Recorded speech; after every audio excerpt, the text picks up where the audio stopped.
Olá! Hoje vamos mergulhar numa força que, embora invisível, molda quase tudo o que fazemos na vida moderna. Falo do vício da validação, uma necessidade humana que, sem nos apercebermos, se transformou numa autêntica armadilha.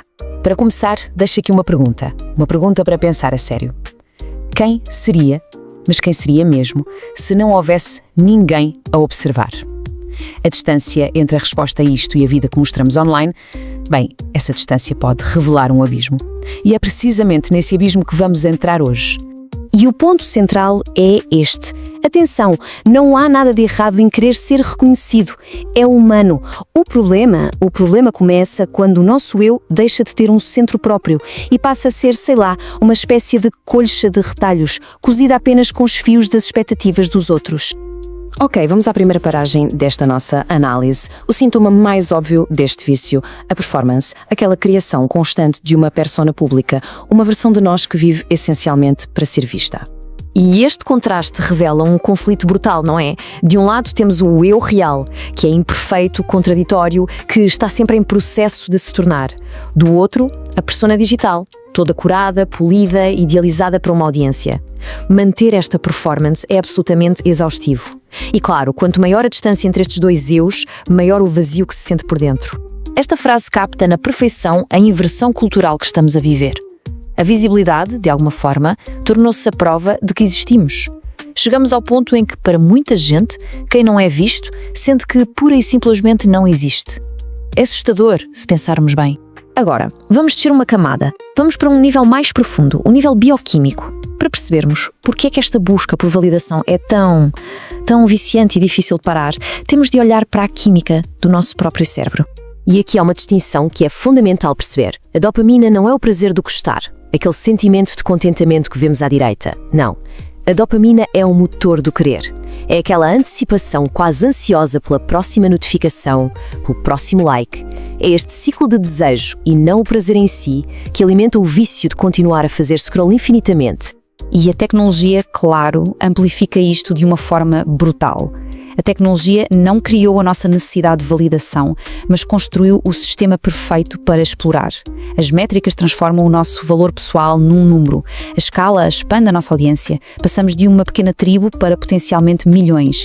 E a assimetria faz-nos comparar os nossos bastidores com toda a nossa confusão com o palco principal e perfeito de toda a gente. É um sistema desenhado para nos manter a puxar a alavanca à espera da próxima recompensa. Mas para compreender isso na sua totalidade, temos de ir ainda mais fundo.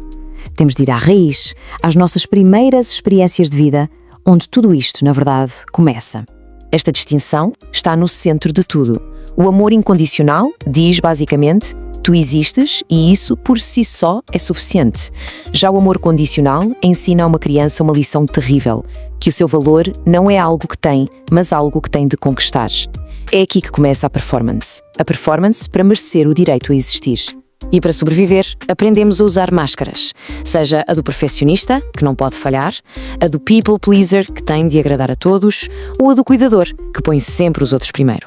Elas funcionam na infância para garantir amor e segurança, mas tornam-se prisões na vida adulta, onde repetimos o mesmo guião com chefes, com parceiros e, claro, com os nossos seguidores online.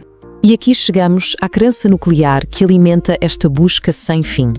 Cada like, cada elogio funciona como um analgésico temporário para esta ferida. Só que o alívio passa, porque o problema nunca foi de facto a falta de validação exterior. A ferida é muito mais profunda. Ok. Depois de percebermos o quê, o porquê e o como, podemos finalmente explorar um caminho de volta. Um caminho para reconstruir a soberania pessoal e recuperar o nosso sentido de identidade. E estes passos não são uma solução mágica, claro, são uma prática contínua. Começa com a pausa consciente para nos reconectarmos, segue-se a coragem de treinar para desagradar, para construir resiliência. Depois, a validação interna, que se constrói cumprindo pequenas promessas a nós mesmos. E, finalmente, a prática da solidão, porque é no silêncio, quando ninguém está a ver, que finalmente conseguimos ouvir a nossa própria voz.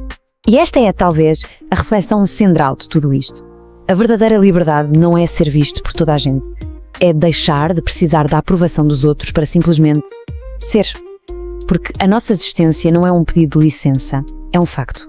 E pronto. E assim voltamos ao início Exatamente à mesma pergunta. Quem seguia se ninguém estivesse a observar? Fica a ecoar.